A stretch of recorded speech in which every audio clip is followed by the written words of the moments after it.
Hello everyone and welcome. Make a cup of your favorite drink and get comfortable because this is a wonderful time for news stories from Yellow Cat. Send your own stories in the comments below and maybe they'll be in our new video. Subscribe to the channel if you're not subscribed yet. Let's get started.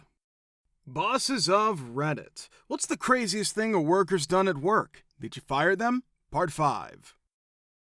The dishwasher had left without telling me. There were a few temporary workers before we found someone who could do the job quickly. He stayed with us for a few days. He had a strange attitude, but he was very spoiled.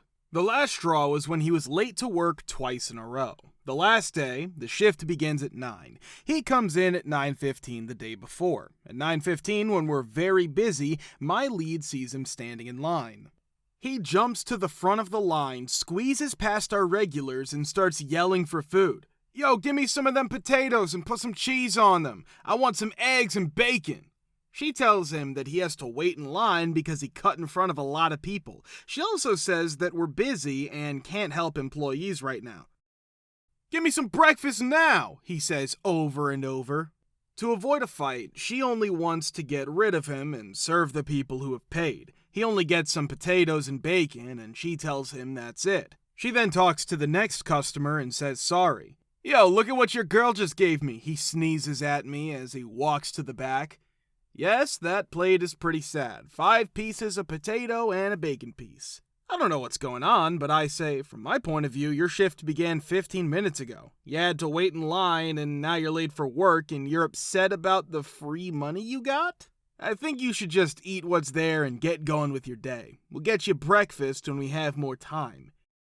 He then says, nope, I'm out. This is BS.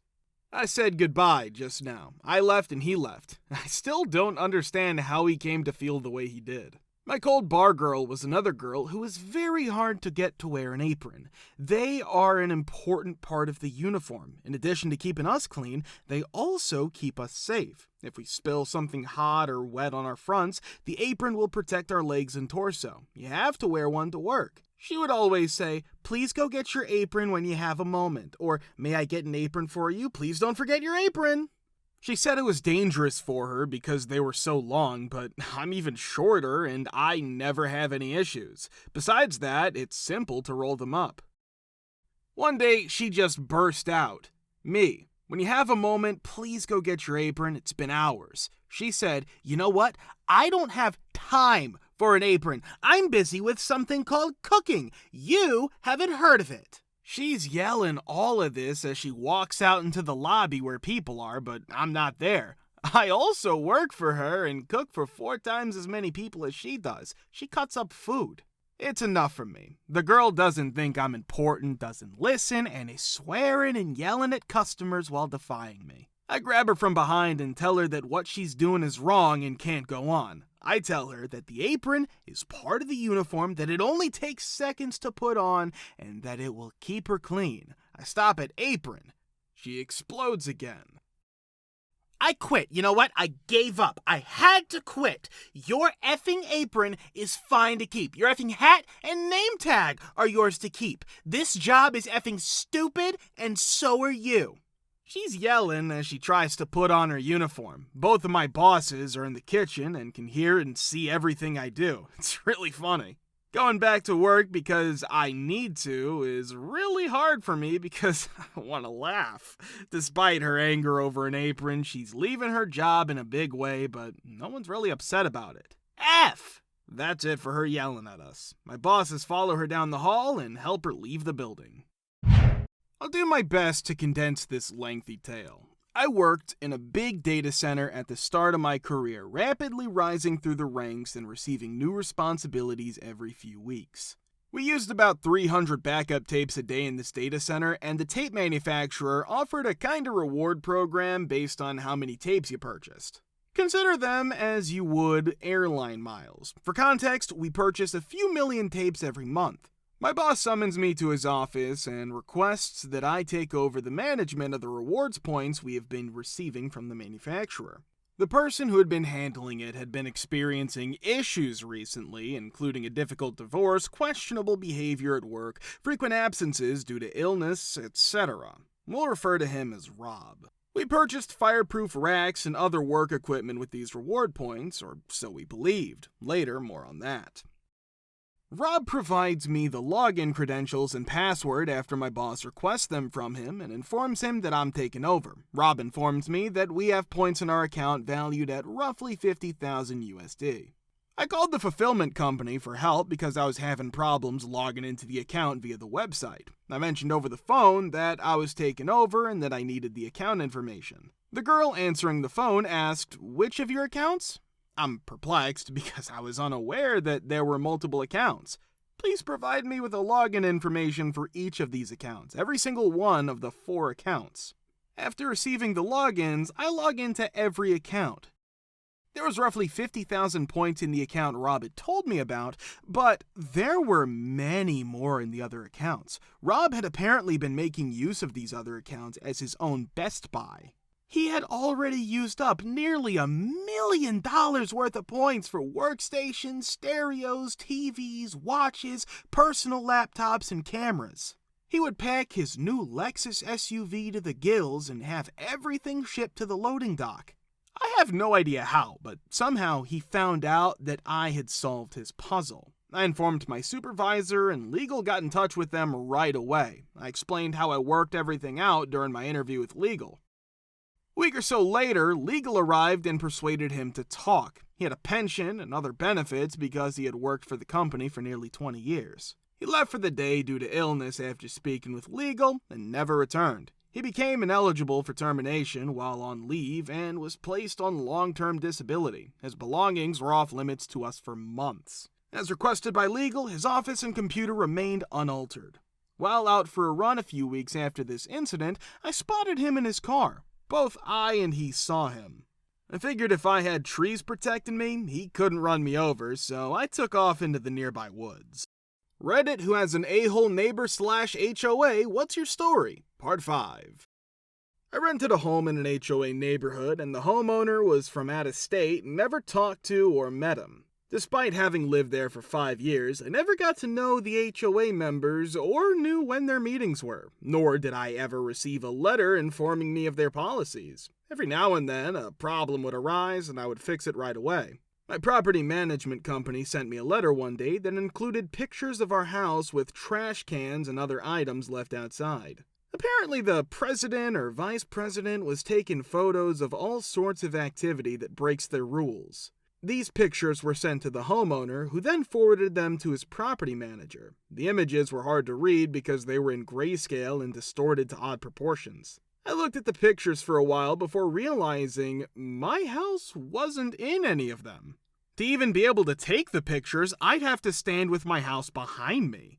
I showed how I would have to stretch and distort the images to recreate them, as well as where I needed to stand. I wrote a 10-page document explaining in detail how the pictures were taken and that it wasn't my home. I forwarded them to my property manager, who agreed to forward my reply to the homeowner and the homeowners association. My property manager was a champ and just said, "Yeah, I didn't think it was your house. You're pretty on top of stuff." I moved out about a year later and have never heard from the homeowner or the HOA again. Never met any of the HOA people in my neighborhood, but they were some of the most god-awful people to deal with. Shortly after moving into my new house, I noticed a flyer stuck to the mailbox post while getting my mail. With curiosity, I perused the flyer and discovered that it belonged to our neighbor who had bought the model house at the entrance of our subdivision. The flyer, which was sent to every homeowner in the association, basically told us that he was being sued by the HOA for not taking down a fence in his front yard using our dues money as leverage. When the model home was built, the builder installed a chestnut rail fence around the front yard, and the buyer never gave it a second thought. He was given a notice by a group of HOA officers to remove the fence within 24 hours or risk legal action. I went over to talk to him at his house because I had already experienced the wrath of the HOA. I told him the fence was legal because anything that was in place on the real estate transfer closing date was grandfathered in, having first obtained the previous information. I went on to show him this and the covenants after that. As a local newspaper editor at the time, I asked him if it would be okay if I wrote an article about this incident for the publication. He readily consented, and I left to talk to the managing editor about it. Together, we made the decision to publicize this incident in a series of articles about HOAs and the little H's who run them. The editorial page ran the series for 7 weeks, during which the homeowner won the case and the HOA was forced to cover his legal costs. He claimed that if they had asked, he would have taken down the fence without any issues, but as a retired U.S. Army colonel, he was not accustomed to following orders. After 36 years, the fence is still there and the HOA no longer exists. I got 2 cases. I worked for a foreclosure real estate broker. No, we didn't foreclose on anyone. Bank and lawyers did that. We just did property checks, occupancy, health and safety once vacant, price estimate, repair quotes, and then marketing. We never got HOA information. I got very good at getting it, though. Anyways, both of these stories come from this. I probably have a couple more if I think hard, but these came to mind. 1. I tracked down this HOA and they were being pains about everything. Apparently, I had to pay to get some documentation from them and have the foreclosure deed filed. Side note, no other HOA requires you to pay in my experience. You send over the deed showing the bank owns it and typically something from the bank appointing you the listing. Everything electronic and free. Back to the story. There's a fee. Okay, how much? Like $2.30 or something. Whatever, I have a company card. Do you take Amex?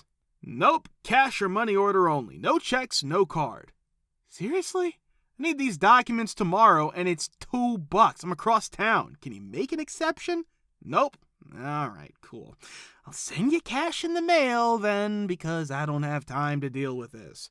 She got pennies and I got all my stuff taken care of. What's even better? Like 4 months later, I get another property in the same HOA. I recognize it immediately. Alright, cool. Let's hope they don't remember me. Hey, I need to get X, Y, and Z done. Where do I send my documents?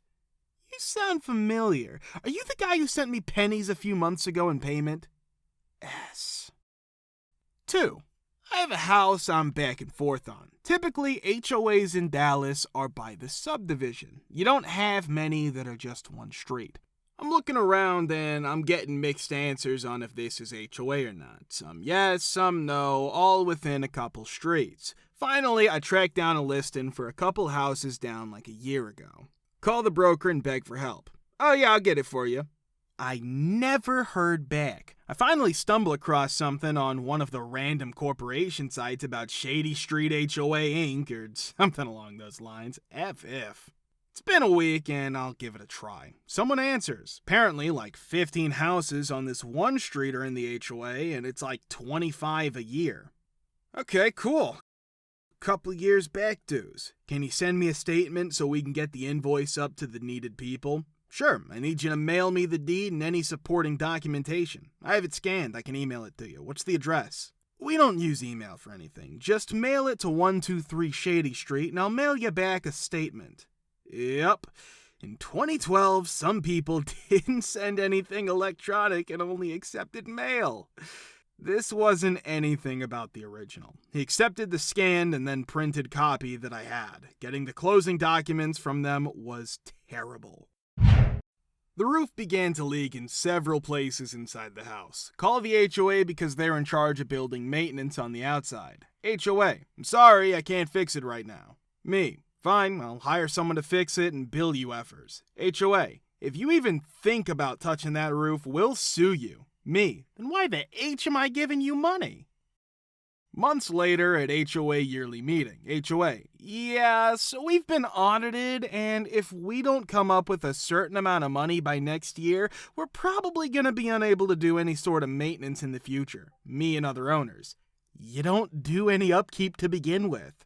HOA, either give us $40,000 right now, or we'll charge you about $1,600 more a month for the next 2 years. HOA. Also, don't pay attention to the 20% of expenses in the report that the auditors put in the unknown category. We don't have any receipts for any of those expenses, so we don't know where that money went. HOA. The maintenance company is to blame, so we're firing them and hiring a new, cheaper one. All owners who aren't on the HOA, when are you gonna fix the roofs on our houses, you jerks? HOA. Maybe one day. It's not like our roofs are broken, so we don't understand what all the fuss is about. Right now, we really need to fix our reserve budget crisis, which we didn't even cause by taking money to fix up our homes without permission. Me. I think we should choose a new board. Other owners back it up. The old board members are furious, but the majority is against them, re-electing a new HOA board, and the roofs were fixed in a month. It also turned out that one of the board members pocketed money. He was sued. He is now in jail. If you want to watch the part 4, click the link here. We're very, very glad to see you all in the comments again. Many thanks for your support.